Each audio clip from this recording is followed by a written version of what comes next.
mapapansin nyo, meron dito mga bike na nasa labas na binibenta nila ng bagsak presyo lang. Okay? Kung mapapansin nyo, lahat ng bike dyan, halos lahat updated. Pero hindi nyo alam, dito sa Craze Bikes, merong mga binibenta na parang sa latagan din. Okay? Ayan. Magkano yung mga ganito nyo? 150 lang sir lahat. 150. Okay. Tiga 150 pesos. Naka-hydraulic na din siya. Ayan. So 700C by 28. Okay. Ayan mga preno. Napakaganda. So naka-pro wheel yung crank niya pero may BB na siya na Shimano. Sensya yung pinaka-shifter niya. 9-speed po ito mga preno. Okay. Ito mga preno is hindi siya naka-halotech, naka-square type lang siya. Mga ganito mga preno, tip ko lang sa inyo. Ang ina-upgrade dito, karamihan is fork. Okay? Pero hindi ko ina-advise na mag-upgrade kayo agad ng fork once na nakabili kayo ng ganito ka-budget na bike. Hey kid, don't ever let them get inside your head. They'll tell you what to do in life instead. What's up mga kapareno? This is your only one kapareno biker Mick. At ngayon po is nandito po tayo sa Craze Bikes. Ayan. So sila, may update po sila na full bike. Ayan. So magugulat kayo kung may makikita kayong bagong bike dito. Tsaka yung bike parts niya napakaganda. So kung mapapansin nyo, kaya pinuntahan ko agad. So ayan mga kapareno, sasamahan nyo ako sa aking boy cyclist sa vlog. Tara. Ayan mga kapareno, ayan yung Craze Bikes. Okay. So dito lang yun sa kabaan ng Quiapo Boulevard. So mga kapareno, sila ay Shimano authorized dealer din, kaya talagang subok ang kanilang bike parts. Okay. So kung mapapansin nyo, meron dito mga bike na nasa labas na binibenta nila ng bagsak presyo lang. Okay. So magsimula muna tayo dito. Ito mga kapareno is talagang pang masa. So meron dito MTB 26er alloy, tapos 3x, naka 10 speed siya. Pero naka-hydraulic to. Ayan. Okay. So ito mabibili mo na ang 7,000 pesos lang. Okay. So ito yung mga preno. Yung hydraulic niya. Ayan. Hindi siya Shimano ha. Okay. Ayan. So Simers. At tapos naka-L2 pa to. K7. Yung pinaka-shifter niya. Ayan. So ito mga preno sa alloy yan. Tapos ito, spring type. Ayan, stock lang din yung hub. Okay. Pero yung frame niya is alloy 26er. Ayan, so bagay na bagay ito na pang budget. So ito mga kapreno, napansin ko lang dito is hindi siya naka-halotech, naka-square type siya, naka 3x. Okay. Ayan. So budget na budget po yan mga kapreno. Yung tire niya is CST. Okay. Yung tire niya. Ayan. So stock lang din yung hub nito. Okay. Yan. So ito po yon yung 7,000 pesos. Roland yung niya, yung pinakang frame niya. Okay. So lipat naman tayo dito mga preno. Okay, meron ditong Tosik. Chester. Okay, yan. Chester yung Tosik niya. Ito mga preno is pwede din itong gravel type. Kasi kung mapapansin nyo, napakalaki po ng spacer ng nito, ng fork nito. Okay. So ito is alloy na po siya. Tapos naka-disc brake. Ayan. Makikita nyo, 8,000 pesos lang. So yan. Pero ang nakakabit dito mga preno ay 700 by 25. Okay. 700 by 25C ang nakakabit sa kanya. So napakalaki po niyan. Napakalaki po ng clearance kung mapapansin nyo. Tapos ito, naka-disc brake na rin siya. Okay. Pero, ayan. Naka-hydraulic po yan. Yun yung maganda sa kanya. Hindi man siya Shimano pero at least naka-hydraulic po siya. Tapos sunrise yung pinaka-shifter niya. Ayan. Sama ko na naman siya. Ayan ang trauma. Ayan si Unico. Subscribe Unico. Okay. Yan mga preno. Subscribe niya yan. Ayan. Sabay kami pero hindi sabay ang upload yan mga preno. Kaya okay lang. Okay. So yan ito. So ito. Balik tayo dito mga preno. Ayan. So ito mga kapreno, maganda lang dito is kung ikaw ay ang gusto mo is mga ganito katataba na tire, pwede mo ilagay siya dito. Ayan. So ito, full alloy na po yan, Tosik. So 48 po yung size niya.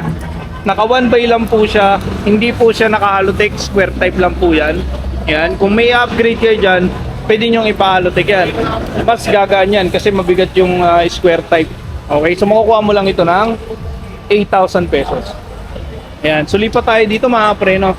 So meron dito gravel, ito converted to gravel to pareho Okay.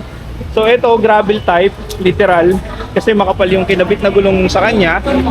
Ayan, so 6.5 lang ito mga preno. Ang pinagkaiba nito, kaya mura lang ito, yung yung body niya. So naka 1 by siya, 8 speed. Ayan. So ito, yung fork kasi nito mga preno is bakal. Okay. Tapos, ang maganda dito mga preno, so kahit na makapal na yung ano niya, yung tire niya, ayan, yun kung mapapansin nyo, compass po yung tire nito. So ito is, malaki pa rin yung makapapansin nyo dito na clearance. Ayan, kung mapapansin nyo, papasilip po yan sa inyo mga preno. Okay, so sobrang kapal pa rin po ng clearance niyan, kahit mag 40 kaya. Okay, ito kasi, nasa 700C by 35 lang to. 700 by 35C. So kaya pang i-increase. Okay? So sa laki kaya converted siya sa gravel. Ayan. Yun nga lang mga preno, hindi po siya naka-hydraulic kasi ang shifter niya is nandito. Ayan, shifter niya. Tapos ito lang ang gamit niya. Yung normal na ano lang, na shifter lang. Okay? So kung gusto mo naman, ito ang size nito mga preno is nasa 48. Okay? So lipat tayo dito mga preno. Meron dito budget meal lang, 26 MTB. Steel. Yung sinasabi nilang steel yan mga preno. Kasi ito po. So coil type yan. Coil type. Okay. Tapos 4,200 lang. Ayan mga preno. So naka 3 by 7 speed. Ayan. So ito mga preno is yung shifter niya is ito. Combo shifter na shimming. Ayan mga preno 7 speed lang po yan. Okay, so makukuha mo ito ng 4,200 lang. Ayan, naka 3 by yan. So kung papalitan mo yan mga preno, puro stock lang po ito. Ayan, naka mechanical brake. Okay, coil type, ulitin ko lang. Ayan, bakal po lahat yan. Tapos ito coil type, so spring type lang yan. Ito yung alloy type. Okay, so yung alloy type niya mga preno is from 7,500, laki ng binaba ko, 4,500 na lang. Ayan, so 27 po ito, Atomic yung brand. Hustler. Ayan, tapos 3 by 8 speed. Alloy po ito. Pero yung fork nito is ano lang siya, coil type. Ayan, so mga preno, naka 8 speed siya. Magnus, combo shifter. Okay, so mura na to kasi alloy na yung body. 4,500. Sobrang laki ng binaba. Ayan. Ayun siya mga preno. Titingnan to. Okay. So lipat tayo dito last. Ito yung pinakamura nila. 3.8. Ayan, 26er. Ito bakal. Steel po siya. 3 by 7 speed. Okay. From 6,500 naging 3.8 na lang Okay. So ito, Ragusa combo shifter, 7 speed. Bakal po ito. Naka 1 by lang siya. Ayan. Yan po yung kanyang 3,800. Pwede na yan mga pre, no? Kung pangharabas lang naman ang kailangan mo. Okay, so yan po yung mga bike parts nila, mga bike nila. So yan po yung mga bike nila na available na pang masa ang presyo. Okay, so lipat tayo sa loob mga preno. So yung mga preno, mayroon dito na isa sa pinaka gusto kong brand talaga ito. Hindi ito sponsor na sa akin pero ito yung pinaka gusto ko kasi 3 years kami magkasama. Ang brand po ng Atomic. Ayan. So meron dito Atomic Avenger. Okay, naka-square type siya, naka 2 by. Tapos Atomic din yung hub niya. Ayan. So ito po ay, ayan, naka 2 by 8 speed. STI po yung Claris. From 19,000 naging 13,000 na lang siya. Ayan, so mura na yan mga preno. Okay, ayan yung Claris STI. Okay, so napakaganda. Ayan, so yung tire nito mga preno is nasa 700 by 23C. Okay, so mga preno, for ano lang, para malaman nyo, ang gulong po ng Atomic is hanggang 25 lang ang kaya nila. Ayan, aero man yan o road bike. Okay, ayan mga preno So dito, lipat naman tayo dito. Ito yung pinakabago nila ngayon. Okay, itong road bike na to is from Mountain Peak. Pinakabago nila. Okay, aero to. Aero na ano, alloy frame siya, carbon yung fork.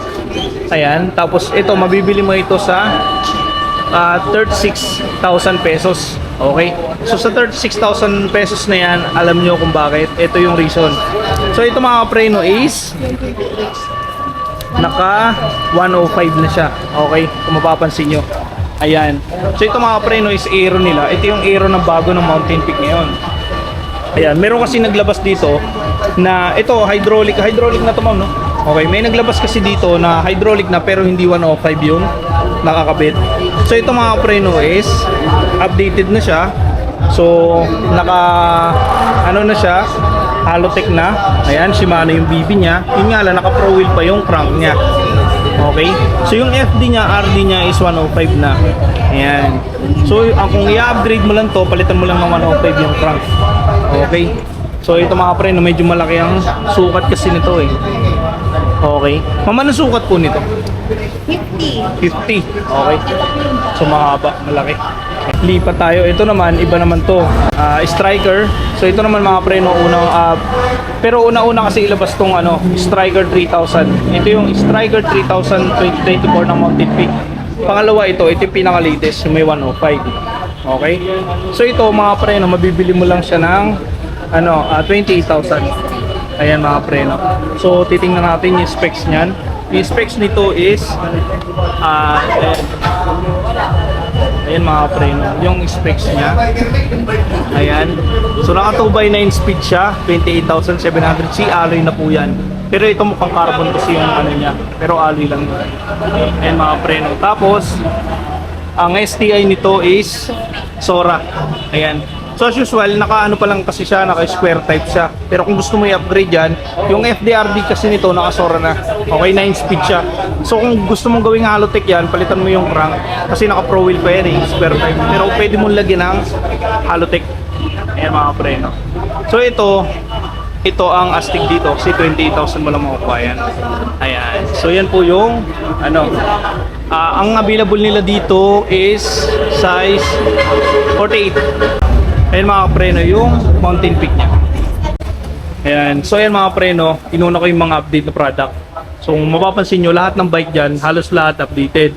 Pero hindi nyo alam, dito sa Craze Bikes, mayroong mga binibenta na parang sa latagan din. Okay? Ayan mga preno.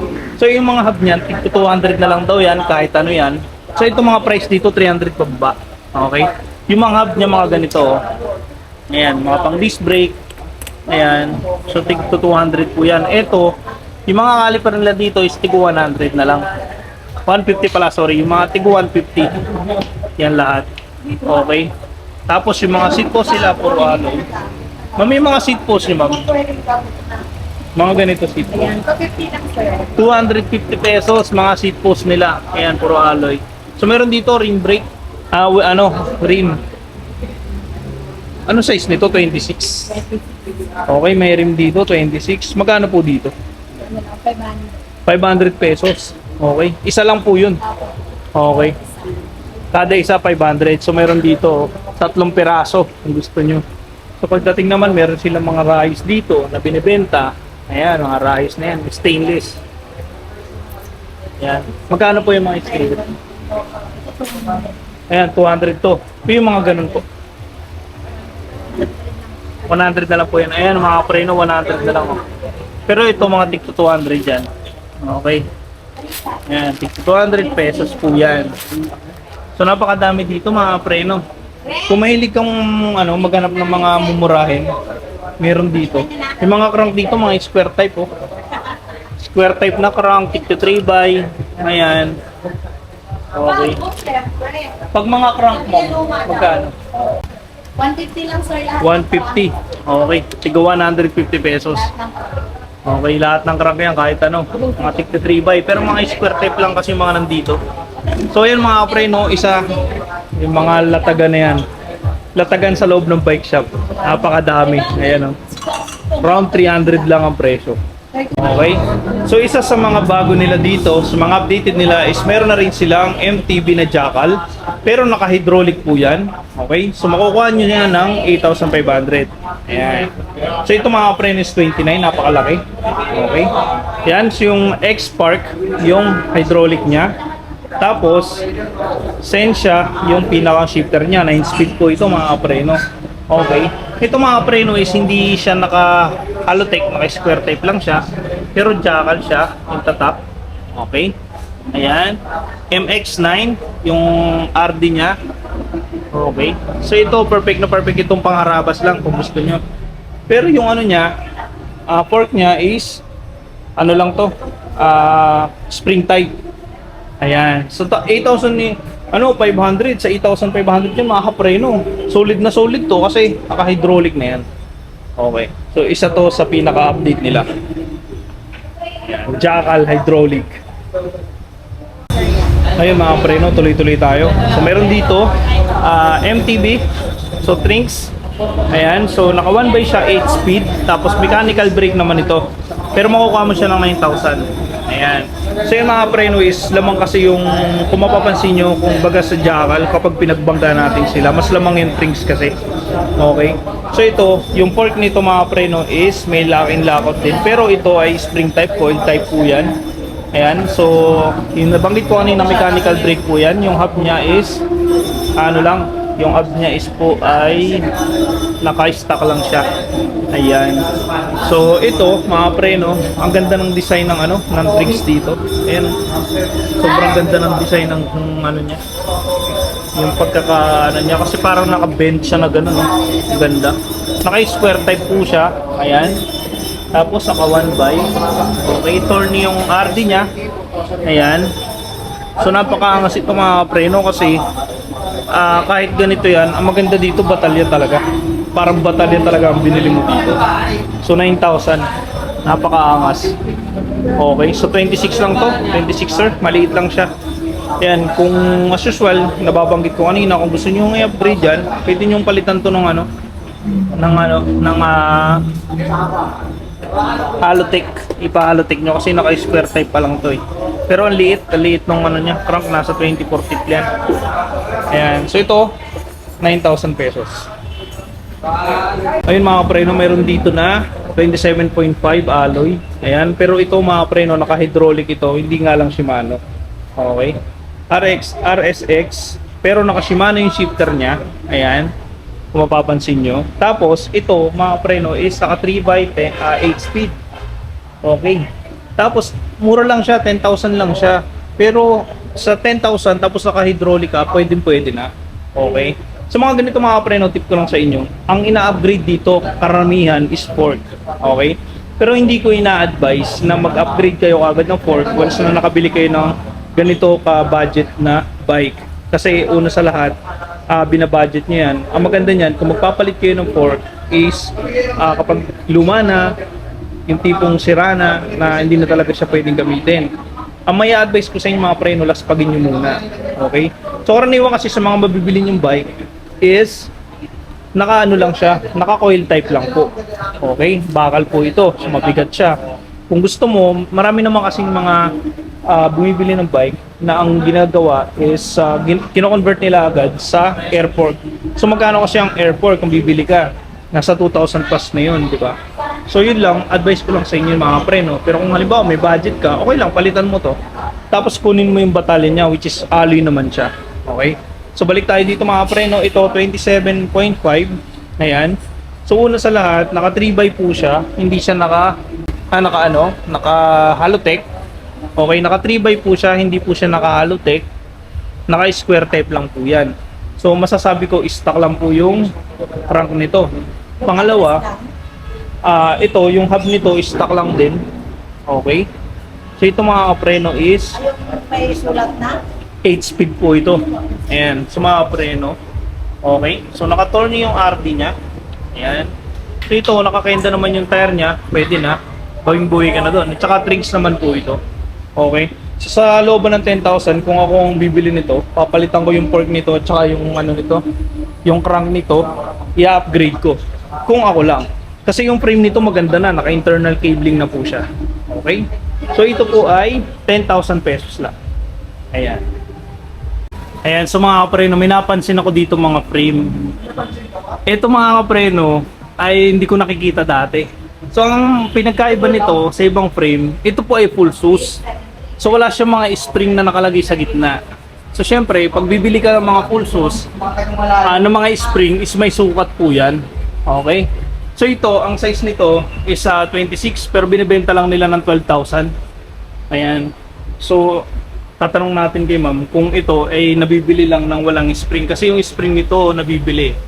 Or depende na lang kung ano siya, ibibigay nila kasama na yung buo na. Kasi yung mga nandito hindi siya buo eh. Okay, so may mga dropout na din po yung nakasama. Ma'am, pag binenta ba to walang spring sa gitna? Wala ko kasama eh. Walang kasama. Okay, so alloy po ito ma'am. Alloy. Okay.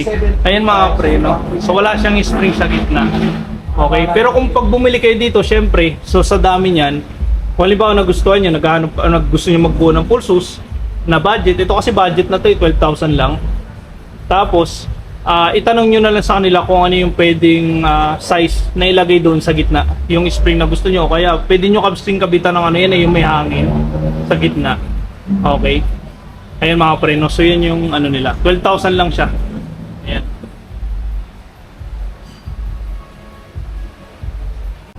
Ayan mga pre, no? Sa mga pambata naman, okay, mini MTB, meron po dito. Okay, naka 3x7 speed, pero bakal, mechanical. Okay, still mechanical siya, tapos 4,000 lang. Okay, ito po yan. Ayan. So kung kayo po ay may mga anak na gustong mag-bike, ito po, dito po kayo pwedeng pumunta. Okay? So pero meron din naman dito, mga BMX, mga pambata din po ito. Ayan. So 3,700 lang. Ito yung istura ng BMX niya. Ayan. So itong mga bakal naman kasi to, mga kapreno. Bakal po yan. Ayan. Pero sa mga anak nyo pwede yan. Okay? Isa pang bakal dito na pambata is 4,800. Okay, ayan po. Ayan. Pwedeng itong pangregalo mga kapreno. Mura lang eh. Okay? Ayan. So napakadami mga kapreno. Kaya kung may nagustuhan kayo, push nyo ito. Okay, sulit to. Ayan, so mga preno, tapos na nga pala yung aking update dito kay Craze Bikes. Ayan. So kung nagustuhan nyo, yung mga nakita ko pong mga bike parts na talagang masasabi ko na sulit, pero negotiable naman po lahat yan. Ayan. So puntahan nyo na lang dito sa kahabaan ng Quezon Boulevard, Quiapo, Manila. Ilalagay ko po yung exact address doon sa mismong description. Ayan. So dito mga preno, inuna ko lang yung mga updated na mga bagong bike. Okay? At saka yung mga nirarush nila na naka-super sale sa kanila na sobrang laki ng binaba ng presyo, yun po yung una kong binlog. Ayan. So shoutout nga pala sa mga subscriber ko, sa mga viewers ko. Ayan, shoutout po sa inyo. Sa mga hindi pa nakapag-subscribe, kindly subscribe my YouTube channel, Biker Mig 30. And see you in my next vlog mga kapreno. God bless.